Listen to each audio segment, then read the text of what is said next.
What is going on, ladies and gentlemen? It's been a while since we last created a video where we're speaking on this channel.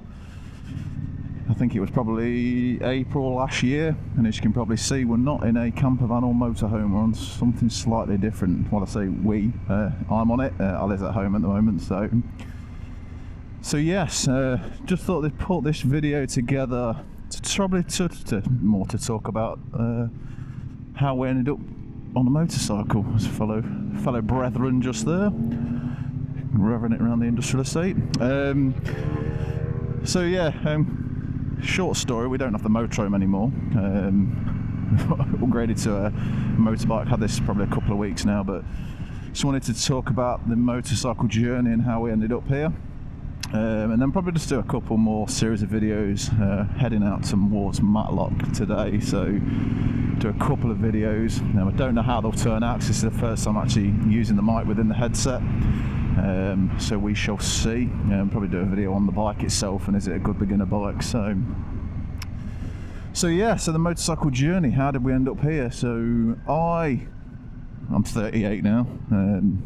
Had a CBT and a moped years and years ago when I was 16 that used to get me back to and from work, so I just did a CBT then. Always had a bit of a passion for motorbikes. I say passion, I just wanted to, I like the idea of them, they're really fast, they're fun. When I was younger that was anyway. But yeah, so I've been toying with the idea of getting a full licence for many years, I think I'll say. So I think it was probably 7 years ago I started to look at it and never got around to doing it, and the main reason was the expense. 2 years ago I had the idea of getting a 125. Had no intention of doing my direct access at that point, so I went and did my CBT with Shires at Leicester. Did that, I think that was about £90 to do that, or no, it was actually a bit more, about £130 to do that for the day. And yeah, I went and bought a Yamaha MT125 and rode that around for 3 months. Had battery issues on the bike and just wasn't getting the full use out of it that I wanted to do. It just wasn't fast enough. I'm 6'3", 20 stone, and you know, it wasn't the greatest idea to get a 125. And then we sort of come back to June this year where I've got 3 months left. Sorry, I missed a bit there. I did actually do my theory test after my CBT, so I did the CBT in September and my theory test in the October, passed that first time.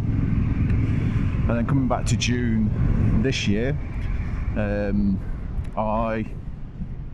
obviously the hot weather coming, you see a lot of people on motorbikes, and then all of a sudden you start thinking, I want a motorbike again, and this is where we ended up. So I started to go into panic a little bit and thought, I need to get my DAS done before it runs out, my direct access. So that ran out my CBT ran out at the end of August, and my theory ran out in September or October, I can't remember which one it was, but it was a very short time period. And I ended up going buying another 125. I don't know what made me do it. Luckily I didn't lose any money, and the 125 I bought was absolutely ridiculous. It was a Honda Grom, a great little bike for fun little things. They're really fast for a 125, but obviously being 6'3" and 20 stone on there, it looked a bit like an elephant at a circus bike, which wasn't pretty, I imagine. But I probably really went on that bike about 5 times. Had some fun on it when I had it, probably put about 130 miles on it, and then started looking around for DAS. Now obviously those who know, DAS is extremely expensive. When I say extremely expensive, you're looking in the region, if you've not got a CBT, you're looking in the region of £1,000 at least. It's looking at probably 1,200. I think there's probably a little bit of confusion with DAS. So DAS, you need to be over 24 years old, and that basically, when you get your DAS, it gives you fully unrestricted license. And you can get places that will do courses, where they'll do that in a week for you.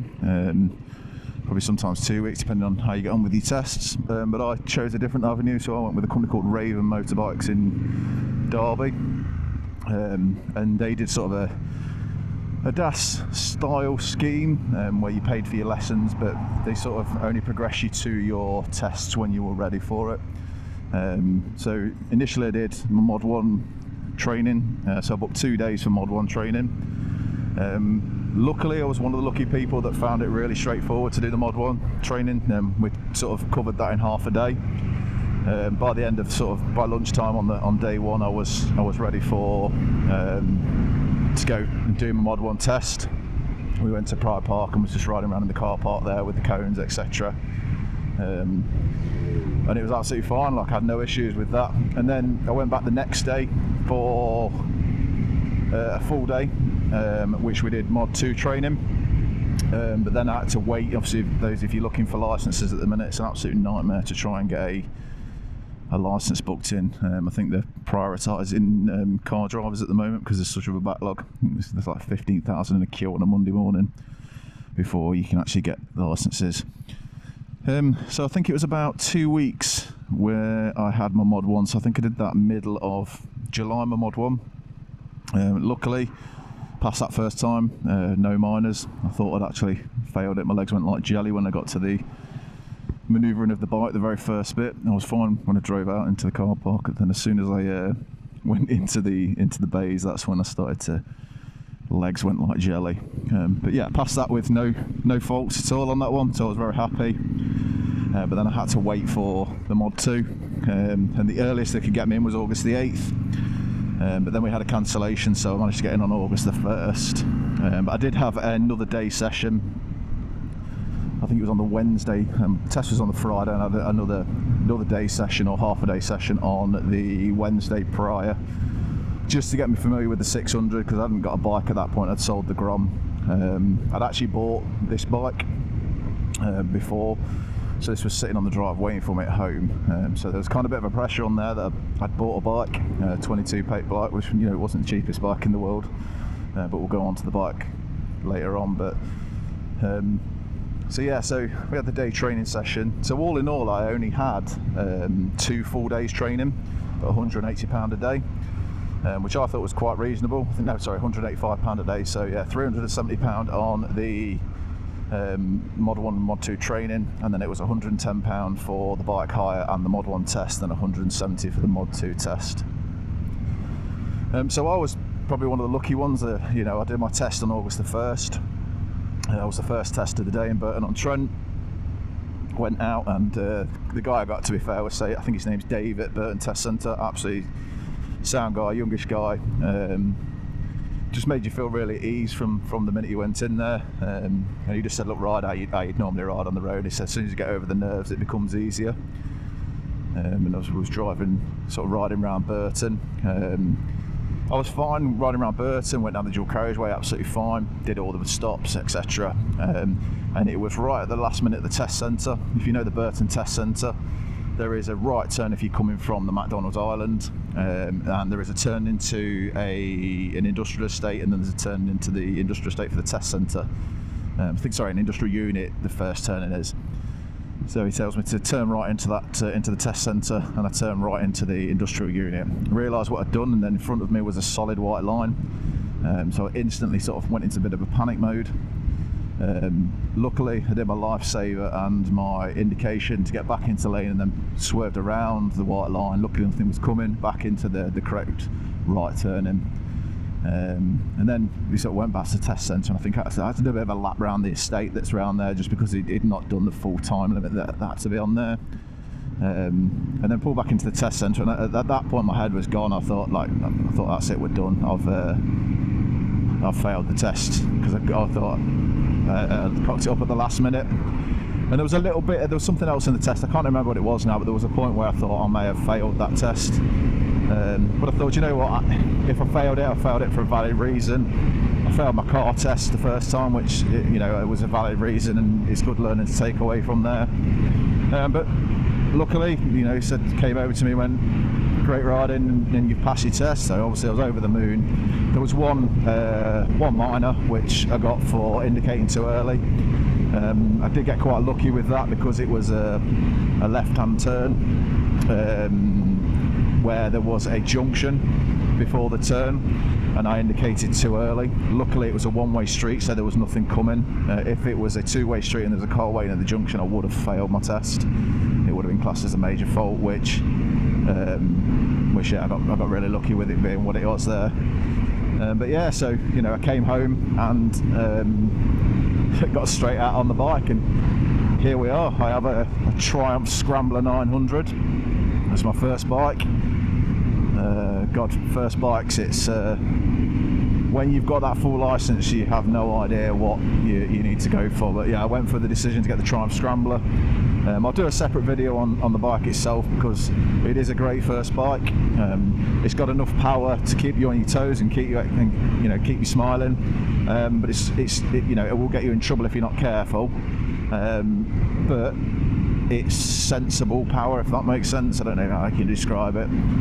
It's a really nice riding position. But like I said, I'll do a full sort of comfort review and ride over the bike. But yeah, I suppose going back to riding the bike, there's probably a few sort of things that I know myself that I need to work on as a rider. I've only been riding now for 2.5 weeks, 3 weeks is it? Probably, I don't know, I can't remember what date we're on. 3 weeks it would be now.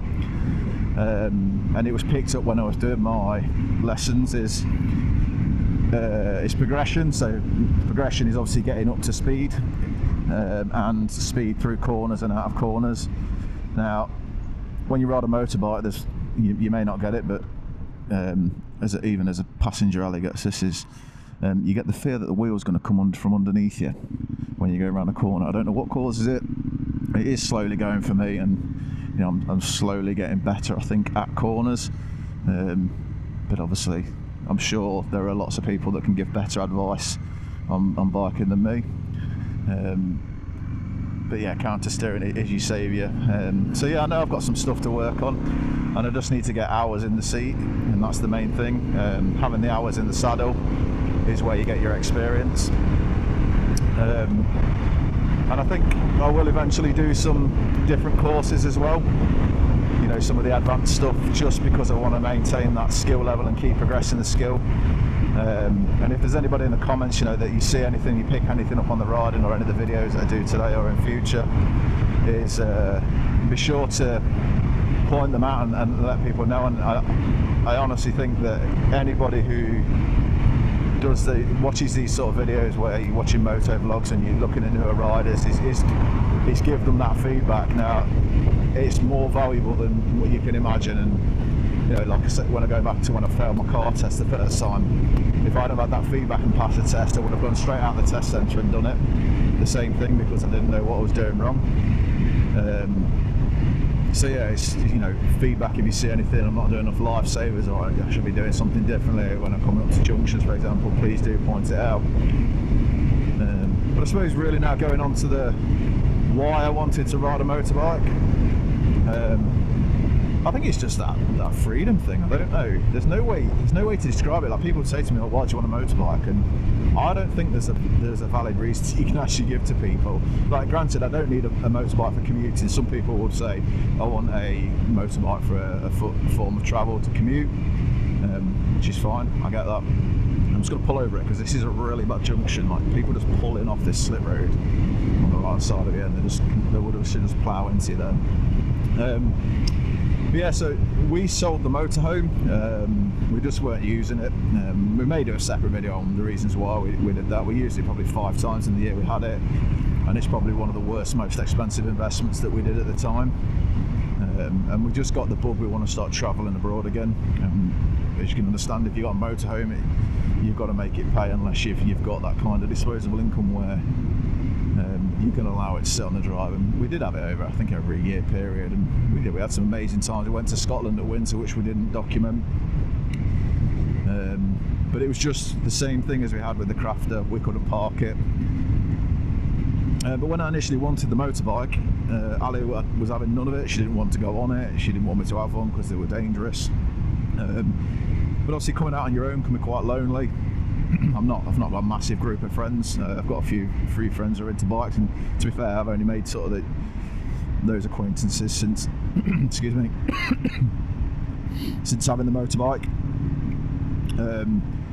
But I wanted Ali to come out with on it. Obviously, the only free time I get is at the weekends, and I don't want to be sort of bailing on her at the weekends to go and ride the motorbike, because it is very nice. So we did have to make some changes early on to the bike. It didn't come with a passenger seat, it didn't come with the rear foot pegs. It was literally customised from the factory. as a single use. So we bought the rear seat for it. Ali went and got the gear, the helmet, jacket, trousers, boots, etc. Always recommend going to Vinted for that if you're a pillion and you want to just try it out. Get your stuff off Vinted first. It's a lot cheaper than going out and buying it from the stores. And Ali went on it and she loved it, but she didn't love the seat, unfortunately.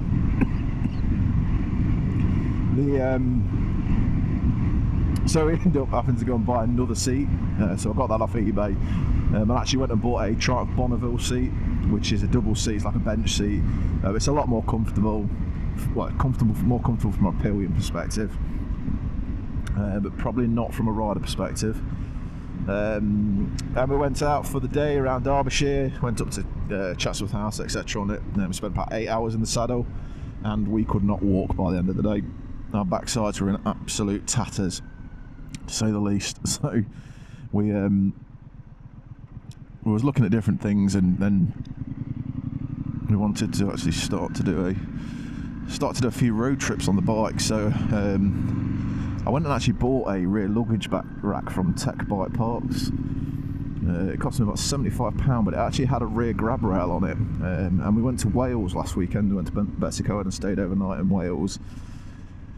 And it was absolutely game changing for Ali. So Ali suffers from lumbar back pain, but the rear grab rail, she held on to that all the way. She was a bit apprehensive at first because obviously you're not holding on to somebody else, but it allowed us to sit a lot more upright. So yeah, we managed to do that. I think it was the first day we spent probably 12 hours in the seat, and was fine.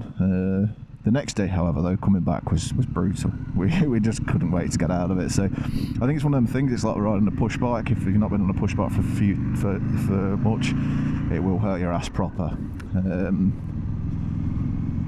So yeah, here we are. We've got a Triumph Scrambler 900. We've now got a full A licence, and yeah, they're planning to do a lot more travelling. And I'm already looking at other bikes. I want adventure bikes with more storage so we can go further afield. But yeah, we'll be doing a lot more sort of motorbike content. We are going to go doing some travel content as well. We're planning to go Thailand next year, which I think we're planning on vlogging. And then we've got some city breaks that we want to film as well. But I'm going to do a bit of mini bike series on this bike itself, and is it a good bike for a beginner? Tips for beginners when looking for bikes. But yeah, I think if you enjoy the content, appreciate it. If it's not your cup of tea, then still stay subscribed for the travel content. But if you're into the biking content, you're new, please do give the video a like and subscribe if you're interested more, and feel free to ask any questions about my motorbike journey. And yeah, I'll see you all soon in the next video, guys. Cheers.